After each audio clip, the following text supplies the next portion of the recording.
Itapirenena fa sahirana ny orinasa mpanjakana JIRAMA amin'izao fotoana izao raha ny fanazavana no entin'ny syndikan'ny mpiasa eto Madagasikara ny SEM JIRAMA no tinambara. Anisan'ny fanambarana izay nataon'izy ireo amin'ny fond fitakiana ihany anefa izany satria maro samihafa ny voarakitra izy ireny. Isany amin'izany ohatra ny famoahana ny audit mahakasika ireo mpandraharaha tsy miankina amin'ny fanjakana mamatsy angovo ny orinasa JIRAMA amin'izao fotoana izao. Fanambarana izay bureau national ny syndicat mpiasa eto Madagasikara SEM JIRAMA dia manao zao fanambarana manaraka izao. Voalohany manao antsoavo izahay ho an'ireo mpitondra sy tokony andraikitsy anambaratonga mba hiaro sy hanaja ny orinasa JIRAMA. Faharoa, ekenay ny fanarenan'ny orinasa amin'ny fanampiana atao amin'ny mpamatsy vola fa toerinay kosa ny fikitihana ny rafitra misy rehetra zay nampijoro sy nampisy ny maha-orinasa JIRAMA ny JIRAMA.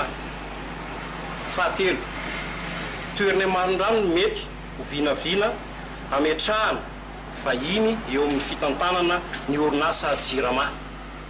Fahaefatra, tsy indrindra fa ny fividianana herinaratra mandeha amin'ny solika dia miteraka fatiantoka sy fahasahiranana eto amin'ny orinasa.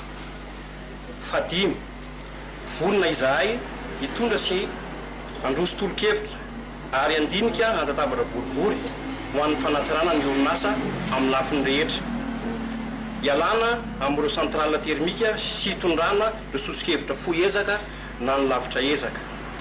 Fahaenina, angatanay hatrany ny mangarahara makasika ireo fournisseur d'énergie sy ny valiny audity makasika izany.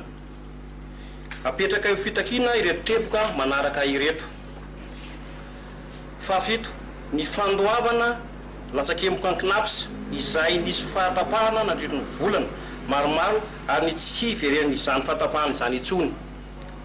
Ny fahavalo, ny amoahana ny contrat de concession mahakasika ny rano mba ho fanajana ny sata JIRAMA ny JIRAMA dia jiro sy rano malagasy. Izao fanambarana ataonay izao dia iombonanay miaraka amin'ireo mpiasa manarivony manerana ny nosy.